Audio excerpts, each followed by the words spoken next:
عمال تقول لنا يا عم سيسو انا بقيت هيلث كوتش، بقيت سيرتيفايد هيلث اند ويلنس كوتش. يعني ايه اصلا هيلث كوتش؟ الهيلث كوتش بشكل بسيط هو تريند بروفيشنال او شخص متخصص بيساعدك انك تاتشيف يور جولز فيما يتعلق ب changing whatever you want في اللايف ستايل بيلرز بتاعتك. ايوه، يعني ايه برضو اللي انت قلته ده؟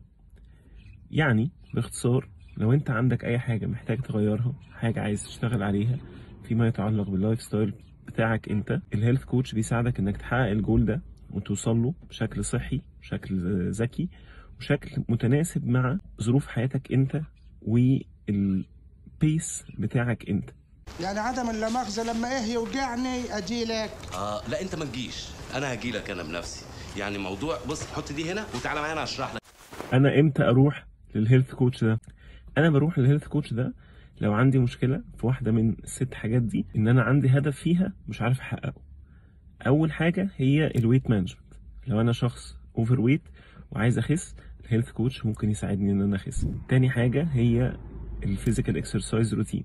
لو انا شخص ما عنديش اي فيزيكال اكسرسايز روتين في حياتي وعايز ابتدي ادخل الرياضه تبقى جزء من حياتي، الهيلث كوتش يساعدني احقق ده.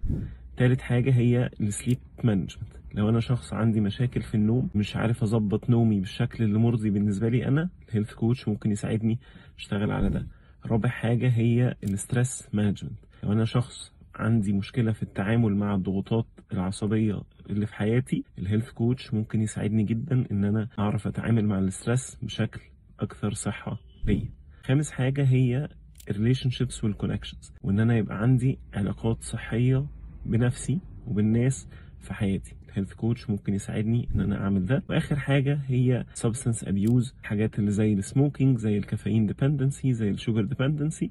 الهيلث كوتش ممكن يساعدني اشتغل على ده. يعني باختصار، لو انا بشتكي من ايه اروح لهيلث كوتش.